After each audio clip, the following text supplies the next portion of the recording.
Hello बच्चों and welcome to study with unique. मैं Subodh sir स्वागत करता हूँ आपका आप ही के प्यारे चैनल स्टडी विद यूनिक पर। और आज हम इस लेक्चर में पढ़ने जा रहे हैं property of angle bisector of a triangle. ठीक है, या आप इसे बोल सकते हो एंगल बाइसेक्टर थ्योरम, जो भी आपको बोलना है। ठीक है, तो क्या होती है प्रॉपर्टी एंगल बाइसेक्टर की? ठीक है, देखिए अगर आपको एक ट्रायंगल दिया होगा, ठीक है, इस तरीके से कुछ बहुत बड़ा हो जाएगा, यानी थोड़ा छोटा निकालते, ठीक है, क्योंकि इसका कंस्ट्रक्शन थोड़ा आड़ा टेढ़ा है। ठीक है, कंफ्यूज करता है बच्चों को ये ज्यादा छोटा हो गया, छोड़ो देख लेंगे आगे। ठीक है, ऐसा कोई ट्रायंगल है, ठीक है, जिसमें सपोज इस ट्रायंगल का नाम है ABC। ठीक है, और यहाँ बीच से हमको एंगल बाइसेक्टर निकाल देते हैं, यहाँ से ऐसा लंबा। ठीक है, एक मिनट ना, थोड़ा सा रे कहाँ है रे, एक मिनट थोड़ा सा रुको। हाँ, अब आ गया। देखो ये सपोज इसका एंगल बाइसेक्टर है। ठीक है,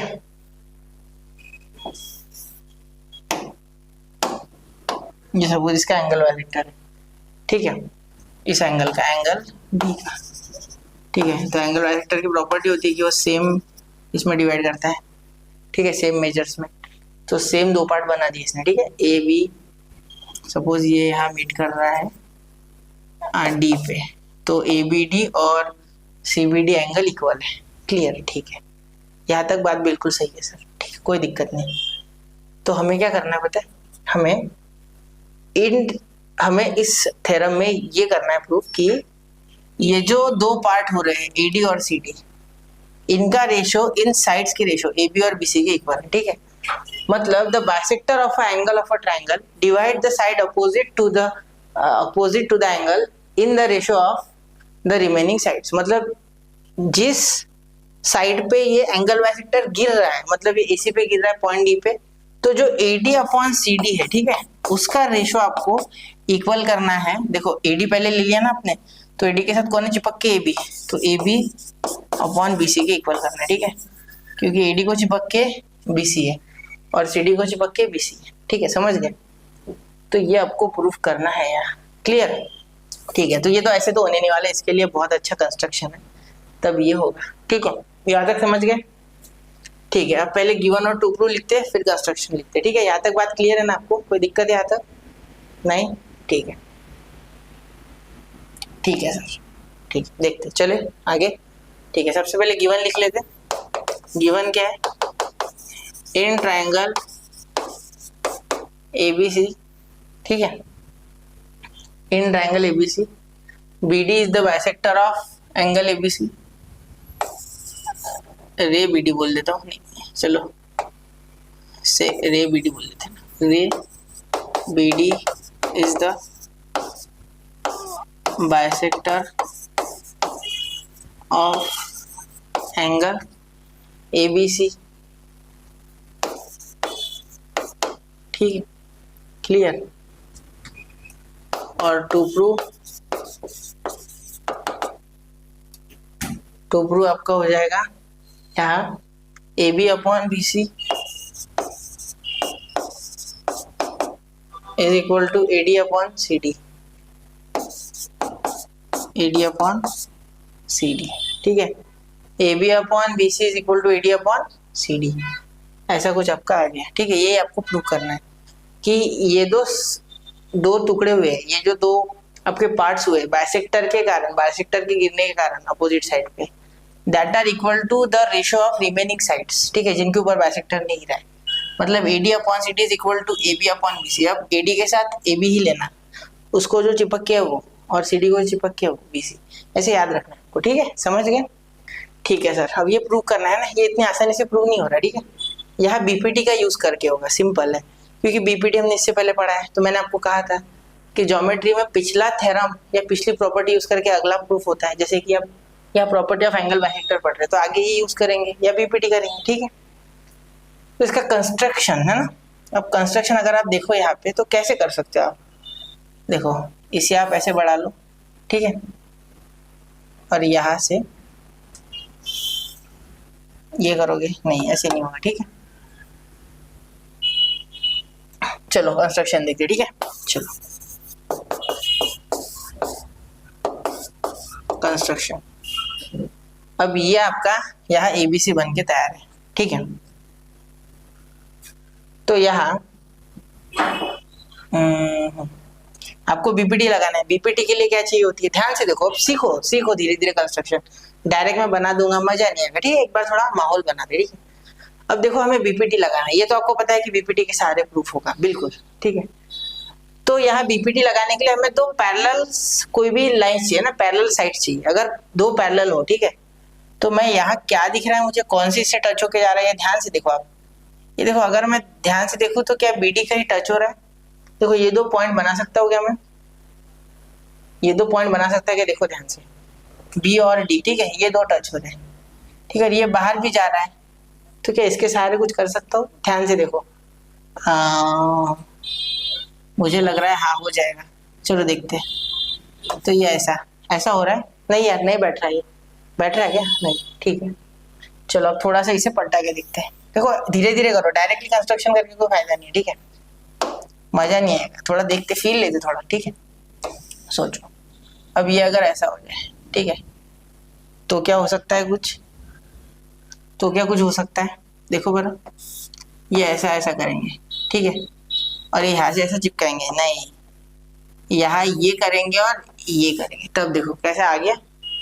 ये देखो इससे ये बिल्कुल बिल्कुल क्या है, पैरेलल है, मैं बना सकता हूँ पैरेलल, ठीक है। तो यहाँ देखो, यहाँ मैंने आपको जानबूझ के कंफ्यूज किया, ठीक है, मैं चाहता था कि आप अच्छे से समझ पाओ इन चीज़ों को, ठीक है। तो देखो पहले तो इसे सीधा कर लेंगे, BCDA, ठीक है, तो BCA और यहाँ D, ठीक है। चलिए ये B थोड़ा इधर बाहर निकाल लेते, ठीक है। अब कंस्ट्रक्शन क्या है इसमें भाई, देखो ध्यान से देखो, कंस्ट्रक्शन कुछ कंस्ट्रक्शन ऐसा है कि यहाँ से आप ऐसा बनाओगे और ये यहाँ से कुछ ऐसा चिपकाओगे, ठीक है, और यहाँ ले लो E, चलेगा, कोई भी पॉइंट ले सकते हैं, आपकी इच्छा है वो, ठीक है। डायरेक्ट कंस्ट्रक्शन बताने में मजा नहीं आता, इसलिए हमने थोड़ा घुमा के बताया आपको, ठीक है। अब आपको भी सोचना होगा ना एग्जाम में, कहीं भूल गए तो याद होना चाहिए ना, इसलिए, ठीक है। अब देखो इस केस में बीपीटी लग सकता है, क्योंकि बीडी अगर ए से पैरेलल में बोल दूं, क्योंकि ए तो मेरे हाथ में कैसे बनानी है, कितने एंगल में बनानी है, और ये बी ई जो मैंने CD एक्सटेंड की है ई तक, ये भी कितना भी मैं अपने मन से एक्सटेंड कर सकता हूँ, उसमें कुछ नहीं है, मैं चाहूँ तो इसे आसमान तक लेके जाऊँ, कोई फर्क नहीं पड़ रहा, ठीक है ना, क्या दिक्कत है। तो इसीलिए तो यहाँ आप क्या बोलोगे, extend CD up to point E, up to ने 2 पॉइंट E लिखते, सिर्फ 2 पॉइंट E such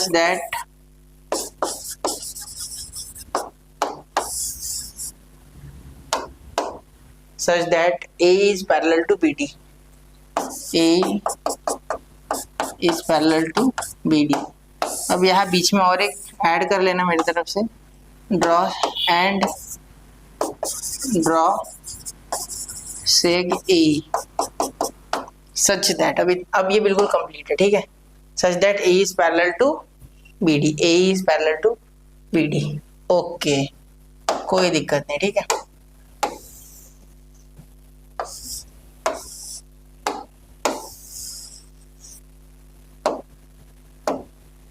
ठीक है, समझ गया ना यहाँ तक बात, कोई दिक्कत नहीं ना, ठीक है बच्चों।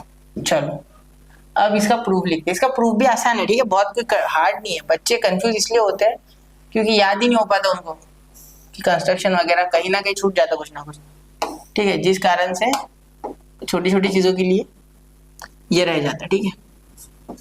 चलो E, ठीक है। अब देखिए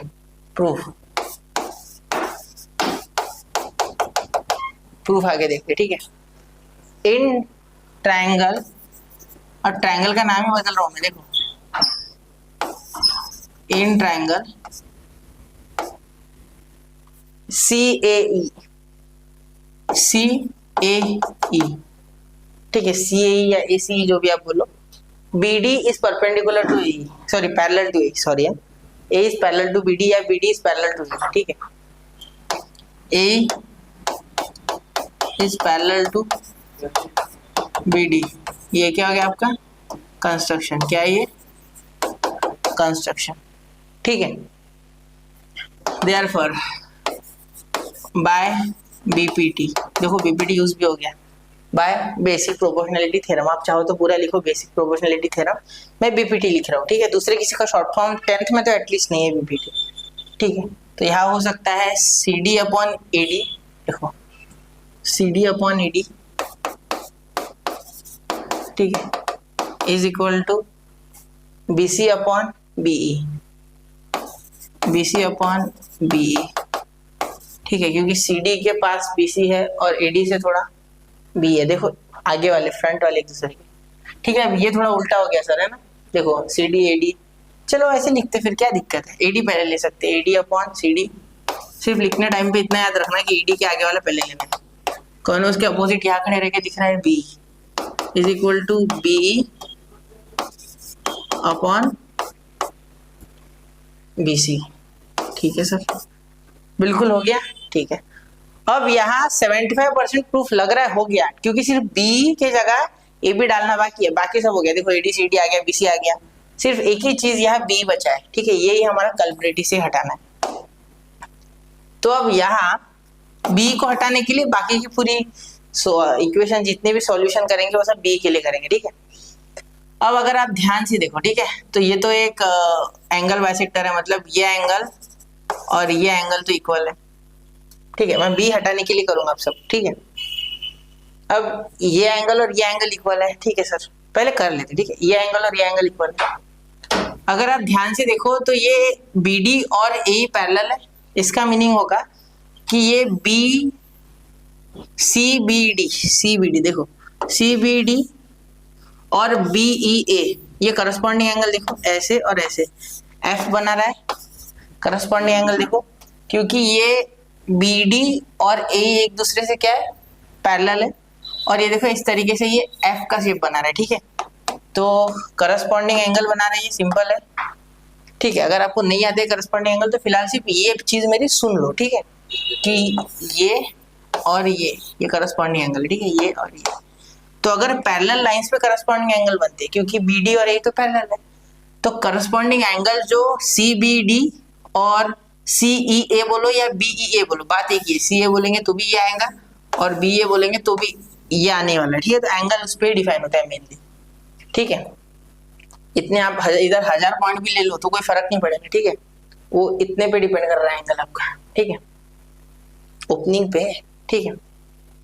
तो ये CBD और BEA क्या इक्वल है, ये दोनों एंगल्स इक्वल है, ठीक है, ये तो अपने को मिल गया, ठीक है। चलो ये लिखते फिर अब, ठीक है, तो सबसे पहले लिखेंगे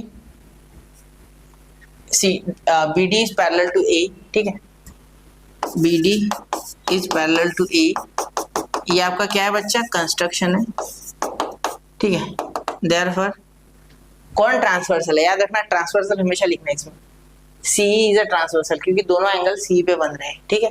हाँ वो अलग बात है कि मैं इसका CEA नाम नहीं लिखूंगा, मैं लिखूंगा CBEA, ठीक है, क्योंकि वो मेरे काम का है, ठीक है। तो यहाँ मैं लिखूंगा CE is a transversal, CE is a transversal, ठीक है। ये इंपॉर्टेंट थ्योरम है और थोड़ा ट्रिकी होता है, तो यार ध्यान से देखना, ठीक है। पढ़ाने के लिए मैं 10 मिनट में पढ़ा सकता, लेकिन नहीं, आराम से, कोई दिक्कत नहीं, ठीक है।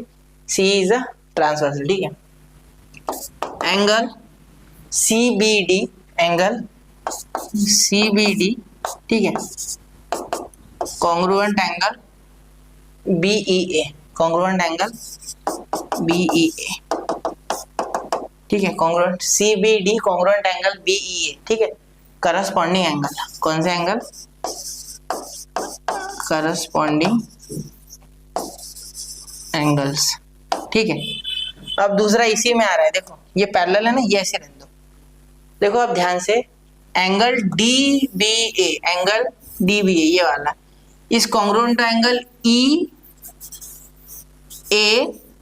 देखो Z बन रहा है, angle DBA congruent angle EAB, Z बन रहा है, इसीलिए ये और ये एंगल इक्वल, ठीक है। आए ध्यान में, देखो ये इधर से ऐसे खींचो और ये इधर से ऐसे खींचो, देखो बन गया Z है ना, एन Z जो भी आप बोलो, Z को ऐसा कर दो, एन को ऐसा उल्टा कर दो तो Z नहीं बनता है, ठीक है। तो ये अल्टरनेट एंगल है। यहाँ ट्रांसवर्सल है AB, ये अब पैरेलल है ना, तो पैरेलल लाइंस के बीच में जब करस्पॉन्डिंग अल्टरनेट एंगल बनते तो वो इक्वल होते हैं, ठीक है। बनते तो किसी भी लाइन के बीच में, आड़े टेढ़े लाइंस के बीच में भी, लेकिन पैरेलल लाइंस के बीच में जब बनते तो स्पेशली वो इक्वल होता है। ये आपने 8th और 9th स्टैंडर्ड में थ्योरम भी पढ़े ना, alternate angle test, corresponding angle test, interior angle test. तो इंटीरियर का है काम नहीं है, ठीक है, क्योंकि वो इक्वल नहीं होते, उन दोनों की एडिशन 180 होती है। तो कंफ्यूज नहीं करता हूँ आपको, सिर्फ करस्पॉन्डिंग और अल्टरनेट फिलहाल पढ़ लो मेरे साथ, ठीक है। इसका एक स्पेशल वीडियो बना दूंगा कि अल्टरनेट करस्पॉन्डिंग इंटीरियर एंगल्स क्या होते हैं, ठीक है। तो DBA और EAB, ठीक है, ये इक्वल हो गए, ठीक है। कैसे हो गए इक्वल? क्योंकि ये अल्टरनेट एंगल्स है, ठीक है। तो ये और ये भी इक्वल, ठीक है। तो देयरफॉर कौन ट्रांसवर्सल है? AB is a transversal, AB is a transversal, DBA, ठीक है, is congruent to EAB, angle DBA is congruent to angle EAB, DBA congruent to angle EAB, alternate angles, alternate angle. Sir इतनी मेहनत क्यों कर रहे हैं इसके लिए, है ना, इसका फायदा आगे पता चलेगा बच्चा, ऐसे नहीं, ठीक है। अब यहाँ तक हो गया, ये दो चीजें आपको मिल गई, ये इनको नंबर 2 और नंबर 3 दे दो, ठीक है, क्योंकि इनका काम आगे पढ़ने वाला है, बहुत ही जरूरी है ये आगे हमारे भविष्य के लिए, ठीक है, क्वेश्चन के भविष्य के लिए, ठीक। अब इसे थोड़ा छोटा करके साइड में डाल देते हैं, इतना भी छोटा नहीं करना था सर, चलो यहाँ लिख लेते इसे, यहाँ ले लेते साथ में, ठीक है। चलिए अब यहां से 1 मिनट,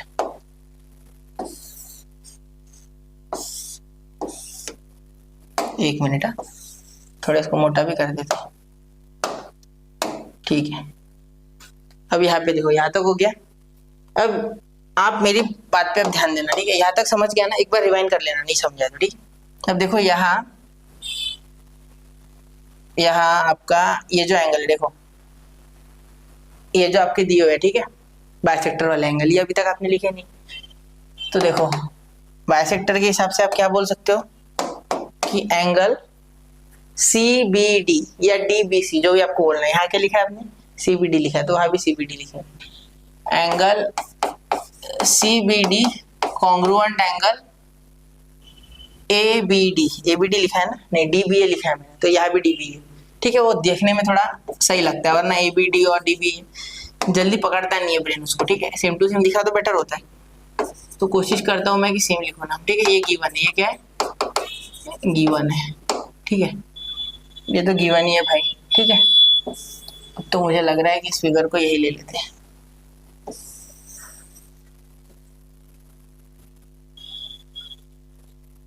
ठीक है, चलो यही ले लेते इस फिगर को। अब आपको समझ भी गया है ना, सब कुछ दिख रहा होगा नहीं, वहां से फिगर दिखती होंगी, देखिए थोड़ा जूम कर लेना चाहिए, तो ठीक है, आप बना लो, ठीक है। गिवन, अब इसे दे दो नंबर 4, कितने भी नंबर जल्दी दिए तो। अब देखना, अब मैं थोड़े मार्किंग करूंगा, ठीक है। अब देखो यहाँ ये जो CBD है, तो यहाँ भी CBD है, देखना यहाँ DBA है, तो यहाँ भी DBA है, ठीक है। तो क्या अगर ये दोनों एक दूसरे से इक्वल है और ये इससे इक्वल, ये इससे इक्वल है, तो क्या ये दोनों इक्वल नहीं हो गए? अगर A is equal to B, B is equal to C, sorry A is equal to B, ठीक है, C is equal to D, A is equal to B and C is equal to D and A is equal to C, ठीक है, then B is also equal to D, ठीक है। मतलब ये इससे equal है, ये इससे इक्वल है, और ये दोनों एक दूसरे से, इसलिए ये दोनों इक्वल नहीं हो गए क्या? बिल्कुल। तो ये तो वैसे आपको यहाँ से समझ ही गया होगा, जब मैंने यहाँ डॉट्स दिए तो सेम दिए थे, तब आप समझ गए होंगे कि ये इक्वल है। फिर भी यहाँ बताना होता है, ठीक है, पूरा एकदम सिस्टमेटिक, ज्योमेट्री में अच्छे से लिखना होता है, वरना मार्क्स नहीं मिलते एग्जाम में, याद रखना मेरी बात, ठीक है।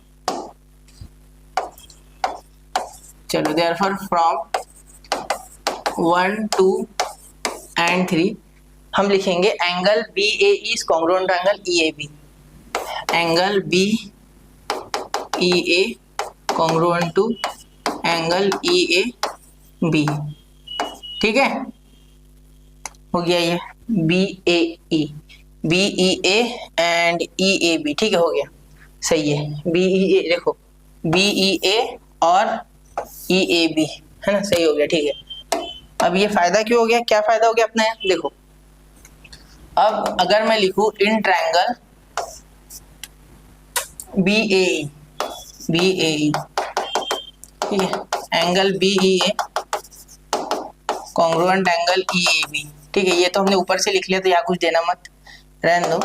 अगर एंगल्स इक्वल है, देखो अपोजिट एंगल्स, ये अपोजिट एंगल्स अगर इक्वल है तो अपोजिट साइड्स भी इक्वल होंगी, आइसोसेलेस ट्रायंगल, इसीलिए ये ट्रायंगल BAE जो है ये आइसोसेलेस ट्रायंगल हो जाएगा, ठीक है। तो आइसोसेलेस ट्रायंगल के BE और AB इक्वल हो जाएंगे, therefore triangle BAE is an isosceles triangle, आप ट्रायंगल लिखना पूरा, ठीक है, मैंने साइन निकाला।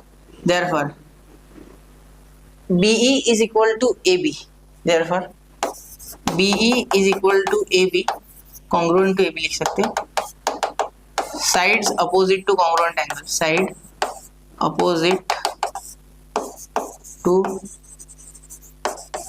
congruent angles, ठीक है, समझ गए। तो इसे दे दो नंबर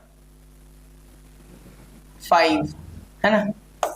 अरे यार मैंने यहाँ 1 2 3 लिख दिया क्या, 1 का तो लेना देना ही नहीं था, सॉरी 2 3 4 लिखना था, ठीक है, फ्रॉम 2 3 एंड 4। एक मिनट, ये 2 आगे ले लेते, फ्रॉम 2 3 एंड 4, ठीक है, फ्रॉम 2 3 एंड 4, ठीक है। अभी ध्यान में आया मेरे, क्योंकि यहाँ मैं 4 नंबर दूंगा ना तो यहाँ 5 दे दिया मैंने, ठीक है। देयरफॉर अब देखो हमारा जो अटका था वो काम हो रहा है लास्ट आखिर में, देखो सिर्फ B का AB करने के लिए इतना सारा लिखना पड़ा, इतना सारा दिमाग लगाना पड़ा कि भाई ये पैरेलल है इसलिए अल्टरनेट करस्पॉन्डिंग पूरा उसके लिए किया है, ठीक है।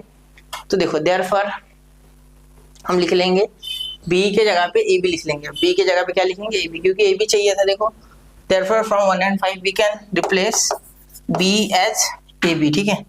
तो AD upon CD is equal to BA की जगह AB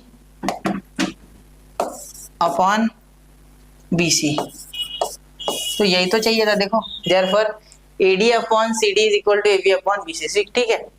प्रूफ तो यही 75% हो गया था, लेकिन इस अकेले B के लिए इतना जुगाड़ बनाना पड़ा, करस्पॉन्डिंग अल्टरनेट भी बताना पड़ा, आपको सब बताना पड़ा, ठीक है। तो जरूर एक बार इसको रिवाइंड करके देखना ध्यान से, बहुत ही अच्छा थ्योरम है। और बच्चे जनरली इसमें ज्यादातर गलतियां करते हैं, ठीक है, नहीं प्रैक्टिस किए तो नहीं करते, इसको इंपॉर्टेंस देना, ठीक है। मैं ये नहीं बोल रहा कि एग्जाम में आएगा नहीं आएगा, वो मैटर नहीं करता है, ठीक है। पढ़ो यार, पढ़ो पहले, फिर देखा जाएगा एग्जाम, समझना तो चाहिए पहले, क्योंकि आगे 11th 12th में जाओगे, साइंस लेते हो या आर्ट्स लेते हो तो मैथ्स आएगा, तब आना है नहीं, सब काम में आता ही है, ठीक है। तो चलिए लिख लो 1 2 3। तो आई होप आपको मैं अच्छे से समझा पाया ये थ्योरम, ठीक है। तो जरा इसको एक बार ध्यान से नोट करना, एक दिन में एक ही थ्योरम पढ़ना, जरूरी नहीं है कि 2 3 थ्योरम एक दिन में पढ़ो, ठीक है, ऐसा कुछ जरूरी नहीं होता, ठीक है। आराम आराम से करना, आपके हिसाब से करना। तो वैसे भी जल्दी से जल्दी पोर्शन खत्म करेंगे, मिलते हैं अगले लेक्चर में नए प्रॉपर्टी के साथ, जो कि प्रॉपर्टी ऑफ 3 पैरेलल लाइंस होगा, ठीक है। अभी ले सकता था लेकिन लंबा हो जाएगा, ठीक है। तो मिलते हैं अगले लेक्चर में, पढ़ते रहे, आगे बढ़ते रहे। जय हिंद, जय भारत।